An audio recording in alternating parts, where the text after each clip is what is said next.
February 21st, 2025, 7:53 p.m. UTC. That's when the world ends. But not mine. In a few days, you will all be gone. Every single one of you under 30 years old will simply cease to exist. And I will wake up again, as I always do, in my 20-year-old body, back in the year 1995, doomed to repeat this cycle for what I can only assume is eternity. I've lost track of how many times I've looped. I tried counting once just to see how high the number would go, but at some point I stopped. It doesn't matter. Time has no meaning when you are its prisoner. I have walked every square foot of the planet, I can speak every language, I know every custom and cultural norm, and I can predict the course of history with eerie accuracy. The small details shift, the stock market fluctuates differently, the lottery numbers change. But I have seen the patterns of the world so many times that nothing ever surprises me. I can anticipate technological advances, societal upheavals, and even the way people will vote decades in advance. And I have met every single human being who existed 30 years ago. Every single one. That's how long I've been trapped. Every adult walking the earth in 1995, I've spoken to them. Every child, every elderly person, I've befriended them, argued with them, helped them, watched them live and die. But you, the ones born after 1995, you are my only source of change. The only new faces I ever get to see. You are the only reason I am still sane. Because, you see, every time my loop resets, random chance alters who gets conceived. Billions of tiny random fluctuations determine which sperm meets which egg. If you were born after my reset point, you're new, different. You didn't exist in my previous loops. You are the only people that have a chance of surprising me. That's why I became a teacher. It's the best way to meet you, to interact with fresh minds, to feel, even for a fleeting moment, something new. As you grow, I follow your journey. Starting in kindergarten, then moving to middle school, high school, and college, until time runs out. Then, the world ends, and I start again. I have tried everything to break free. Ending my own life does nothing. I wake up in 1995 as if nothing happened. I have tried changing the world in massive ways, but the loop always finds a way to correct itself. I have lived as a hermit, I have lived as a king, I have tried everything. And so, I turn to you. Every loop, before the end, I post this message. Somewhere, somehow, I hope that someone will recognize me. Maybe someone will reach out and tell me they are stuck too. Maybe someone new can tell me how to escape. Because when the loop resets, those of you under 30 will be gone. Wiped from existence as if you never were. And I wonder, what happens to you? Do you simply vanish into nothingness? If souls exist, what happens to yours? Do you all go somewhere I cannot follow? I hope that, wherever you go, it is kinder than this endless, meaningless existence I am trapped in. And if you're reading this and you have an idea, please, help me. A smaller creature jumped attempting to rip away flesh. A well-placed punch smashed it to pieces only to have to reform again. The stranger took the bow from his hip to fire a few shots. His arrows were simply sharpened sticks he embedded with magic. He did not have enough pre-made arrows ready. We were simply outnumbered. In the middle of fighting for my life, I noticed something. Whatever he hit did not get back up. Parasitic cores. He shouted, then gracefully rolled away to avoid being cut in half. He didn't need to explain further. I understood how these ice creatures worked with a brief exchange. The body parts were infected with a small insect that was connected to the magic source of the mountain. Destroying the flesh or ice would do nothing. We needed to kill the core. My right eye was still blinded. It caused a strain on my left when I focused hard to see small flickering spots inside the flesh and ice. Unlike the stranger, I didn't have a weapon I could use to attack deep inside the targets. At the moment I was using all my strength to dodge the attacks. I was too slow a handful of times, letting the sharp ice cut the side of my arms and legs. I couldn't move fast enough and I had nothing nearby to use to fight back. Pain came from my chest as my lungs struggled to work in the cold air. A set of teeth were suddenly next to my face. On reflex, I shoved the palm of my right hand against the cold surface to protect my good eye. Gathering up some power from the air, I shot it outwards. To my shock, it exploded the creature, ice and flesh spraying everywhere. I must have hit the core with that burst of magic. The palm stunned for a second, then recovered. Since it wasn't a human hand, it could handle the backlash from magic and heal faster. Suddenly I had some way to stay alive. With my feet planted firmly on the ground, I let the creatures come to me. The next few minutes were a flurry of motions as I quickly pulled magic and then forced it into anything that got too close. My jacket was shredded from the explosions. Every cell in my body screamed in pain. If I stopped for even a second, it would be my death. August was still out there somewhere, as well as April. I needed to live and find them. The larger beast finally came down, the massive mouth opened large enough to swallow me whole. Something I never expected to happen. My arm no longer felt like my own. White-hot pain ripped through my body from it as the black casing started to crack. It was too late to stop the motion. I landed a hard punch to the creature's head, and a burst of magic that I shouldn't have been able to control shot through my right arm, obliterating everything in front of it. Once the smoke cleared, I wanted to keep moving, looking for my two lost friends. My body had other ideas. My back found a tree as I gulped down air, coughing up specks of blood. A ringing sound came for a few minutes, blocking out any other noise. When I recovered, I saw the stranger standing in front of me. Even with the fabric covering his face, he didn't look very pleased. "What is wrong with you? You nearly killed yourself. You didn't let me help at all. Have some respect for the body your parents gave you." He yelled, a hand on his hip, and then started to call me some very harsh names in a language I didn't understand. I took the abuse simply because I couldn't move. He shoved a wooden flask in my good hand and a small bundle of wrapped dried meat in the other. I protested, but he was having none of it. My stomach rolled at the thought of eating something and yet being yelled at was worst. The liquid was warm and sweet and oddly enough paired well with the meat. I was surprised at how much better I felt. "We need to get you out of the cold. He started, but was interrupted when a shard of ice shot up, aiming for his head. It was a last-ditch effort to try and take one of us down. He stepped back, the ice ripped the fabric from his face. It turned in midair, ready to attack again. He didn't let it. His bow raised, and with one well-placed shot a sharpened twig blew away the last threat. That startled me, he admitted, and turned my direction, showing off a dimpled smile. At first, he didn't realize his face was exposed. My heart skipped a beat or two as my face flushed. Saying he was handsome was an understatement. Some creatures would kill for looks like his. My brain was having issues. Yes, he was extremely good-looking, but he shared facial features with August. I wasn't attracted to him, so seeing a better version of his face threw me off for a second. When he realized what I'd seen, an expression of dread overtook him. He let out a scream, covered his face with his hands, then fled behind a tree. I was in too much shock to say anything right away. "Richie." My heart skipped again, this time because of who called. August was a few feet above us. He easily jumped down the slope, dodging trees in his way, his long black coat moving in the breeze like a cape. When he landed, he instantly started to fuss over the poor injured human. He placed his coat around my shoulders and looked over the cut on my forehead. "Did you hear a girl scream just now, or was that you?" he asked. I nodded toward the tree the other person hid behind. The stranger peeked his now covered face around the trunk. August froze when his eyes landed on the figure. He stared with a mixture of disbelief and hesitation on his face. "TM." His voice cracked, so he cleared his throat to try saying the word again. "September." The air was still between them for a minute. Then, in a blur of motion, August raced over, knocking the man to the ground in a tight hug. He rubbed his face against the fabric, speaking in their language with an odd buzzing sound coming from them. When August finally pulled away, September had a few questions. "I went by the village and it was gone. What happened to everyone? Why was there a destroyed ski resort on our mountain?" September said in a trembling voice. "Why did you never try to find me?" August pulled away with a clear, kind expression. He didn't want to bring down the moment by explaining what happened while September was gone. Instead, he truthfully answered the last question. "I forgot." August nodded without a hint of shame. His words didn't make any sense. How could he forget about a person he clearly cared so much about? "Did you find?" I started to ask, but was cut off by another voice. "Dad, what the fuck?" April shouted from behind me.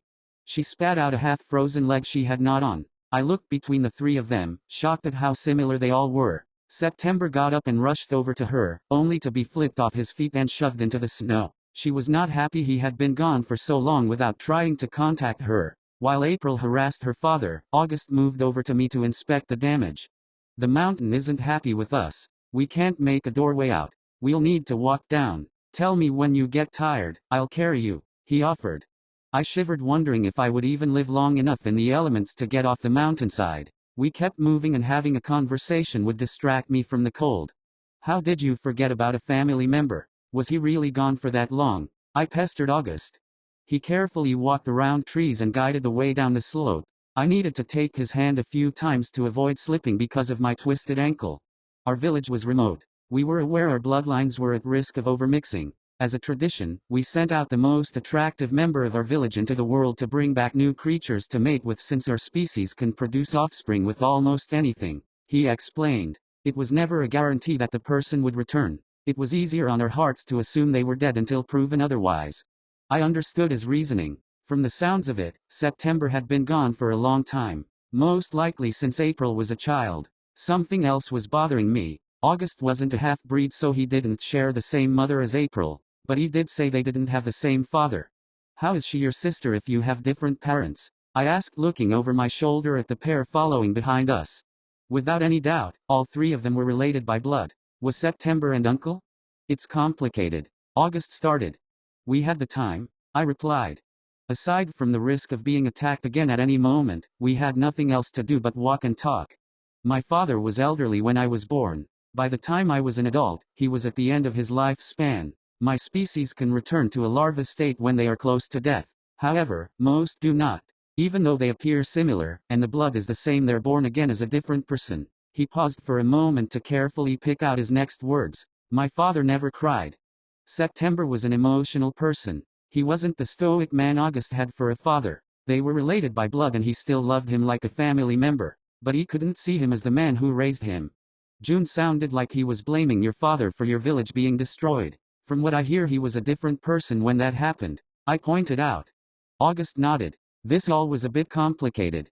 The access to the grave isn't passed down through blood. It needs to be given. While my father was alive, he refused. Our home had been threatened many times before. Even after his death, the ones against his wishes blamed him for not letting certain families have access to our full power.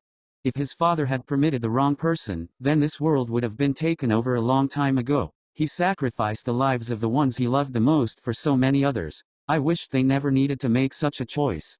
I stopped walking to rest against a tree for a second. My hands hurt like hell from the freezing air and my movements started to get slower. August took my left hand between his, but it didn't help. His body temperature wasn't overly warm. We need to get you out of the cold, September said, and started to pull off one of his fabric layers to offer to me. A crashing sound came from deep within the woods. We all tensed up, ready for a fight. I wasn't in any condition to help. August stuck nearby to defend the weakest member of the group. He was strong, however he couldn't reach his full potential unless he was on his home turf. A large shape rose out of the snow, spraying it everywhere. The large body uprooted trees with glowing blue eyes, landing on our small group. It almost appeared like a large bear with countless bones and body parts frozen between the eyes. This thing was directly connected to the flow of the mountain. It was similar to a will of a forest. The magic of the area had gained some sentience and created a body to act on it. One wrong step and we would be dead. I tried collecting power, finding it impossible. My brain couldn't focus, causing everything I reached out for to slip through my hands. I was simply too weak to put up a proper fight. The beast swiped the ground with a large, powerful paw. It knocked us all back without even touching us. I slammed against a tree and August was pushed a few feet away, stuck inside a pile of snow. April clings to a tree, a sharp rock slicing open her cheek. Bright blood dropped down, then the cut healed. September got to his feet the fastest. Even with the fabric covering his face, I could feel the expression he was making. He grabbed the bow at his hip. The monster in front of us made his weapon look even smaller. To my shock, it burst into a bright white light, transforming into a bow taller than himself, made of a sparkling material.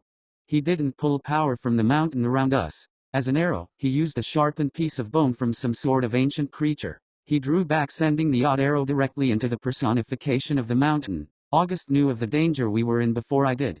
He used his body as a shield just before the moment a magical bomb went off. September's single attack blew away the threat, along with leaving a wide trail of fiery destruction. The heat was intense and I needed to be dragged away from the aftermath, or else I would get cooked alive.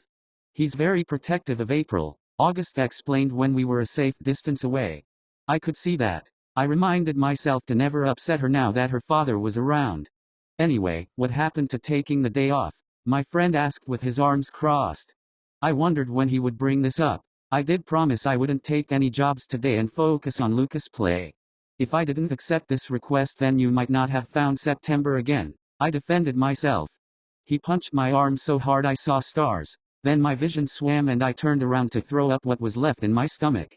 The adrenaline was slowly leaving my system from almost getting killed so many times today. I was crashing hard. I heard a new voice when everything around me started to go dark.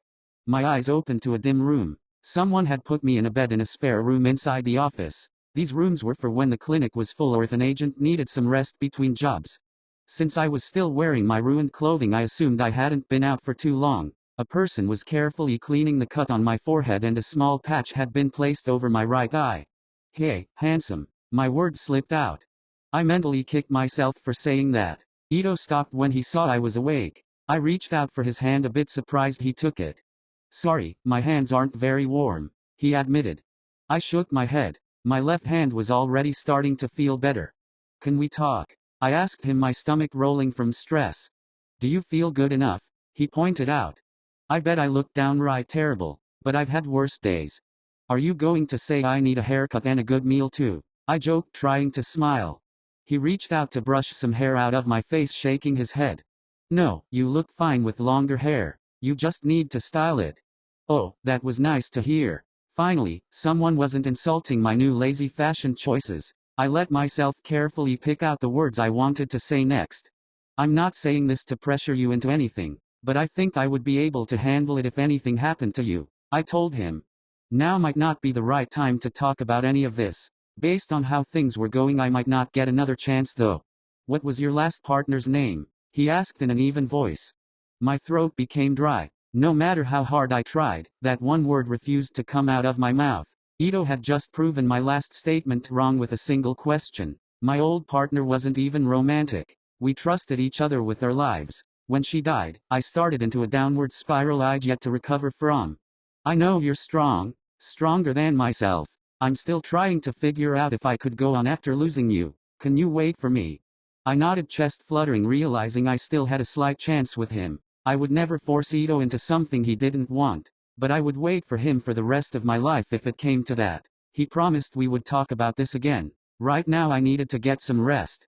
Ito finished cleaning my wounds. I could barely stay awake. While half asleep, I asked him to stay with me. Before I passed out again, he climbed into the bed so we could both get a short rest before our hectic jobs came calling again. I've always preferred solitude. No office politics, no customers, just me, my rig, and the hum of the open road. All I need to do is get from point A to B, and since I'm paid per mile, I don't mind the long cross-state treks. The only downside is that I don't see home nearly as often, but when I do, I make sure to spend as much time as I can with my family and friends. Besides that, I love blasting music, eating greasy fast food, and driving through the beautiful scenery America has to offer. But lately, the road hasn't felt as peaceful. I don't know when it started. Maybe a few weeks ago, maybe months. It's hard to tell. Some nights, the highway feels different, longer, emptier, like I'm driving through a place that doesn't quite exist. I figured it was just exhaustion playing tricks on me. That happens when you push yourself too hard. That's why I started setting timers to pull over and nap every few hours. Sleep deprivation turns the brain into an unreliable narrator, and I have no interest in waking up wrapped around a telephone pole. But even with rest breaks, something about tonight felt off.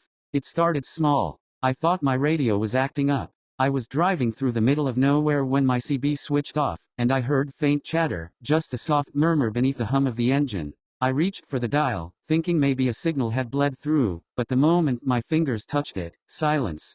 It scared the hell out of me, but I knew better than to let my mind wander. Hallucinations happen when you're sleep deprived. That's why I stick to my rest schedule, even if it means delaying deliveries. I wasn't about to let fatigue get the best of me.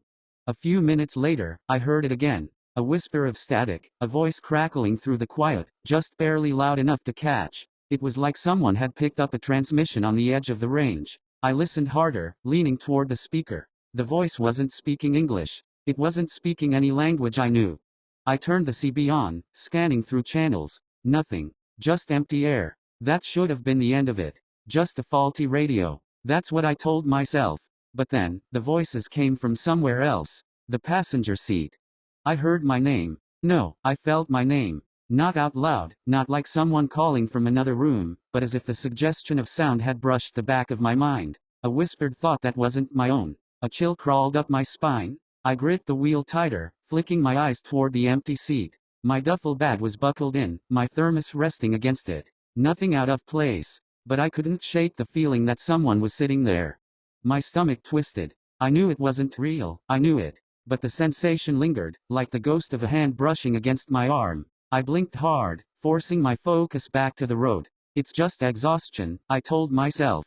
Just my mind playing tricks on me. But that's what scared me the most. My dad had been sharp once. A man who could play the piano with his eyes closed, never needing a calendar, always remembering every school event. Then, in his early 40s, he started forgetting things. Small things at first, where he left his keys, the name of a town he'd passed through 100 times. Then, one day, he forgot how to drive. Early onset Alzheimer's runs in the family. And now, here I was, hearing things that weren't there. I clenched my jaw, gripping the wheel tighter. It's just fatigue. I had to believe that. Because the alternative? That was something I wasn't ready to face.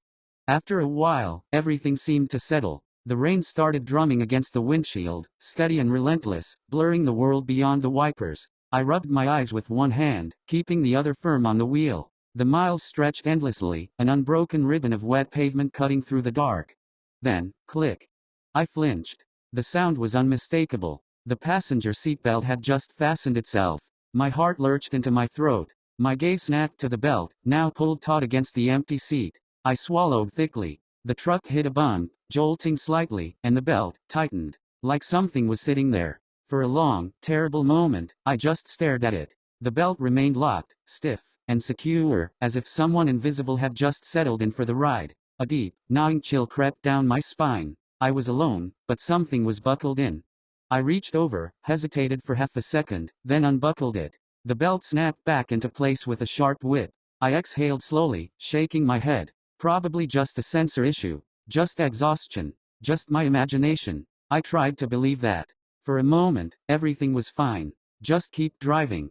I glanced at the clock on the dash. 1:43 a.m. Still a couple of hours from the nearest rest stop.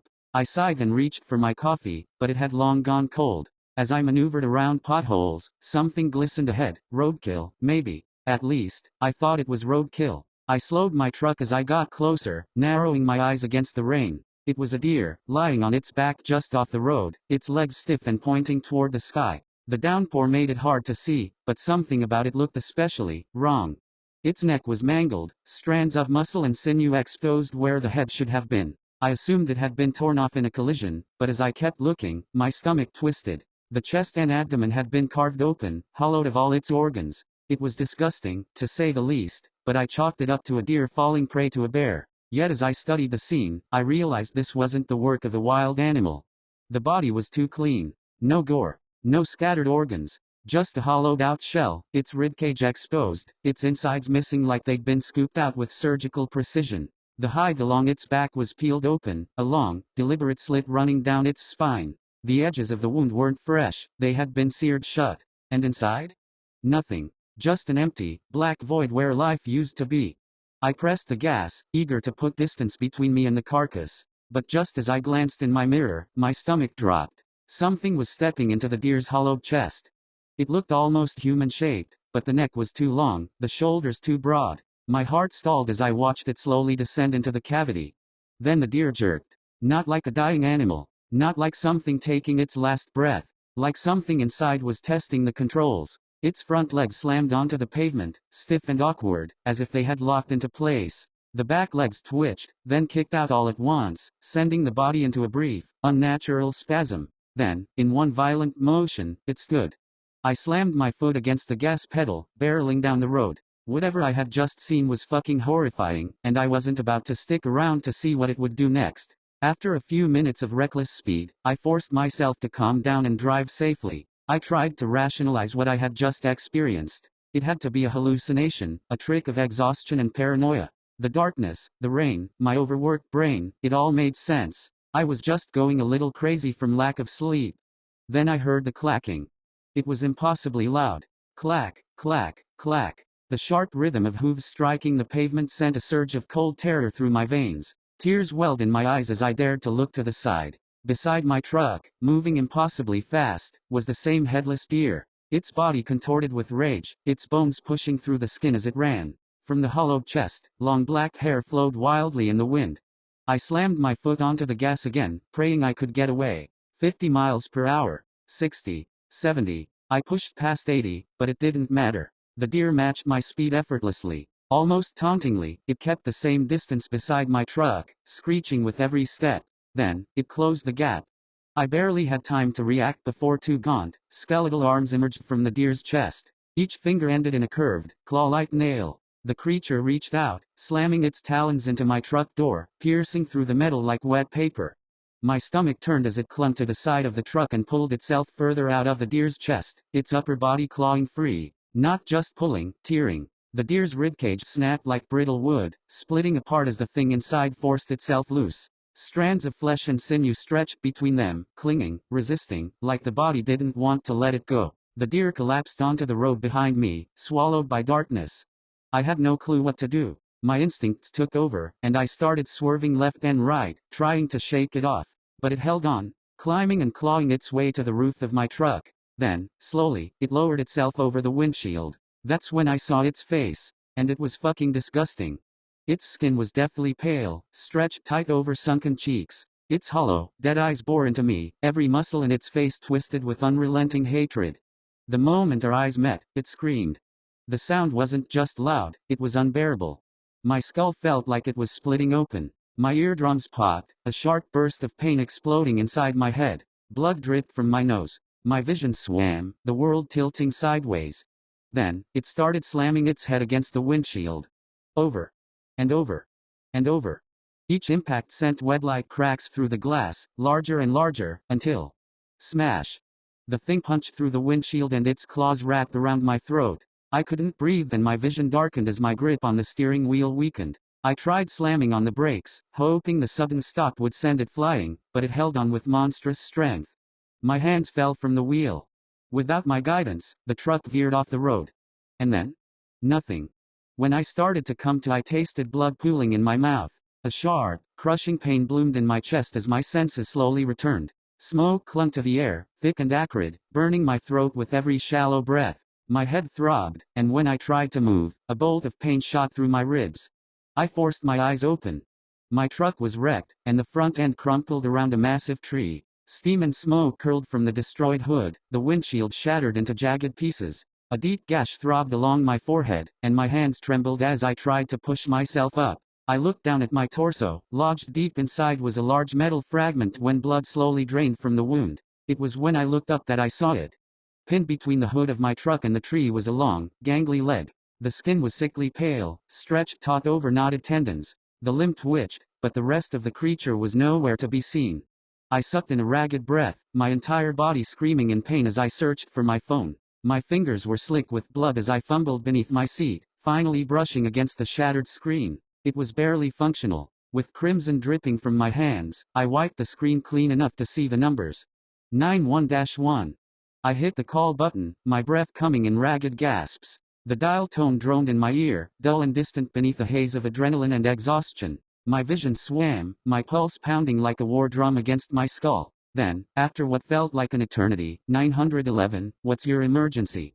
Relief crashed over me, so sudden and overwhelming that it almost drowned out the searing pain from the gashes across my body. My words tumbled out, frantic and uneven. I was attacked. Some kind of animal. My truck got run off the road, and I crashed straight into a tree. I need medical help now. Bring guns. I think it's still close.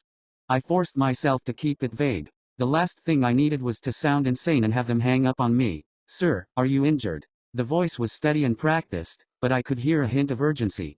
Yes, yeah, I think so. I'm bleeding. My head, my chest. I swallowed hard, the pain finally catching up to me. I don't know how bad, but I have a piece of metal lodged in my stomach I can barely move.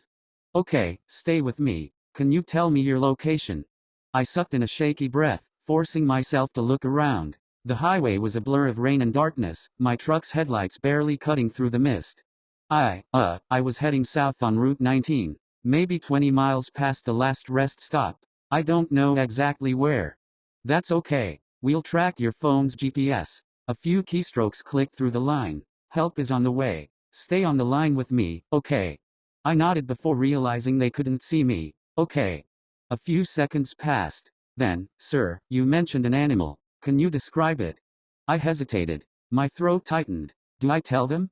I gripped the phone tighter, pulse hammering. It wasn't normal. It looked like a deer, but it was wrong. It didn't have a head, and there was. I stopped myself. The truth sounded insane even in my own ears.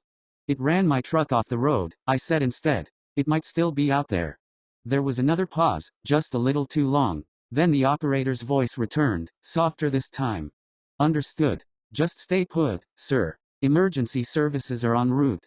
But in the silence that followed, something else filled the space. A sound, high-pitched and angry. A loud screech permeated the forest that my truck was now stuck in. It was so loud the operator on the other side of the line could hear it too. Sir, what was that? I could barely process the question. My breath hitched as I clutched the phone tighter, my fingers slick with sweat and blood. My voice caught in my throat. My body refused to move, every instinct screaming at me to stay still. It's here. The line went quiet, but I could hear the tension in the operator's breathing. Sir, do you have a weapon? I swallowed hard, glancing around the wreckage of my cab. My pocket knife, too small to do anything useful, was in the glove compartment, but my hands were shaking so badly I wasn't sure I could even hold it. My truck was dead, my body was battered, and I was stranded alone in the dark with that thing. Then I heard more noise. The underbrush rustled. Twigs snapped. The shadows shifted between the trees. My pulse jackhammered against my ribs. I struggled to move, pushing against the crushed door, but my body screamed in protest. Too slow, too weak. From the darkness slowly limped forward a shape. Tall, gaunt, watching. Just beyond the reach of my truck's flickering headlights, something stood at the tree line. Its frame was impossibly thin, its head tilted at an unnatural angle. The skin was a sickly, corpse-like gray, stretched too tight over sharp bones. But it was the eyes that made my stomach drop. Two hollow, cavernous pits, black as the void, staring straight at me. I couldn't breathe, couldn't move. The operator's voice crackled through the line, barely a whisper over the static. Sir, are you still there? Her words acted like a trigger for the beast. It got down on its hands and started racing its way towards the truck, screeching at the same time. I screamed in terror as I used every ounce of strength to reach for my glove box. I forced it open and with shaky hands, I managed to grab and flip open the knife. It wasn't much, but it was all I had. Looking back at the creature, all I saw was a blur of sickly gray limbs, its body contorting unnaturally as it closed the distance in a fraction of a second. Slam! The truck shuddered violently as the creature slammed its body against the side, metal groaning under the impact. A long, skeletal arm lunged through the shattered window, clawed fingers grasping blindly for me. Adrenaline flooded my veins. With a raw, desperate burst of strength, I lunged, gripping my knife tight, and drove the blade deep into its gangly arm. A piercing shriek tore from its throat, a sound so unnatural it made my skull feel like it was splitting. But it didn't stop. It clawed at me, and I fought back, both of us thrashing and tearing at each other like wild animals. Eventually, the beast had enough and it pulled its arm back through the car window and started to sprint away back into the night. Tears lined my cheeks as I started to fade back into unconsciousness. The last thing I heard was some unintelligible words from the operator. I woke to blinding light. A harsh, sterile glow burned through my eyelids, pulling me from the depths of unconsciousness. The sharp tang of antiseptic filled my nostrils, mixing with the steady beep, beep, beep of machines. I was alive. Dazed, I turned my head, my gaze adjusting to the unfamiliar white walls of a hospital room. Tubes ran from my arms, and an IV drip hung beside me. I could barely think past the fog in my skull. Then, I tried to move. A sharp, stabbing ache bloomed in my ribs, but something felt off. I couldn't feel anything below my chest. My breath hitched. I swallowed hard, my fingers gripping the thin hospital blanket, but I didn't have the heart to look. Instead, I stared at the ceiling, my mind numb, my body wrecked. But despite the pain, despite the fear creeping up my throat, I was grateful to be alive. Days passed in a blur of medication, whispered conversations, and restless sleep. Doctors came and went, their voices distant as they discussed my injuries. A shattered ribcage, deep lacerations, nerve damage. The prognosis wasn't great, but I was lucky to be alive. My truck was totaled. Emergency responders had found me unconscious, bleeding out in the wreckage. The official report called it a wild animal attack. They assumed a bear or some rabid predator had forced me off the road. I asked about the severed leg that had been stuck between the truck and the tree, but I was told nothing of that sort was found, so I didn't argue. What else could I say? That I'd been hunted by something inhuman? That I'd watched it crawl out of a headless deer's chest and tear through my truck like paper? They'd think I was insane. So I kept my mouth shut. Even as I lay there, recovering, the memories didn't fade. Every time I closed my eyes, I saw it. That sickly gray skin, those hollow black eyes, the screech that made my skull rattle. My dreams were filled with flickering headlights and the endless clack of hooves on wet pavement. A little over a month later I was discharged. The doctors said my mobility would take time to return, but I was already regaining some feeling in my lower body. The nerve damage hadn't been as bad as they feared. With therapy, I'd walk again. That was the first bit of good news I'd had in a long time. My best friend, David, picked me up from the hospital. He helped me into the passenger seat of his truck, eyeing my injuries with a grimace. "Jesus, man," he muttered, shaking his head. "You really got torn up. They said a bear did this." I hesitated. My mouth felt dry. Something like that. David didn't push. He just nodded, put the truck in gear, and drove. The ride home was quiet. The rain drizzled against the windshield, the wipers dragging across the glass in slow, rhythmic swipes. For the first time in a long time, I felt safe. The place was exactly how I left it, small, tucked away on the edge of town, surrounded by miles of thick forest. The kind of place where neighbors were a 10-minute drive away and the nights were silent besides the infrequent sound of the wildlife. David helped me inside, made sure I had everything I needed, then left me to rest. I collapsed onto my bed, my body screaming for relief. I tried to fall asleep, but I couldn't. I thought it was just my paranoia. My nerves were still shot, and my brain was still wired from everything that had happened. Then I heard it. A sound, faint and carrying through the trees. It was a high-pitched shrill screech. Every muscle in my body went rigid. A sharp pulse of fear crashed through me, but this time, I wasn't trapped in a wrecked truck. This time, I was ready. I reached beside my bed, fingers wrapping around the cold steel of my shotgun. If that thing had followed me here, it wouldn't leave alive.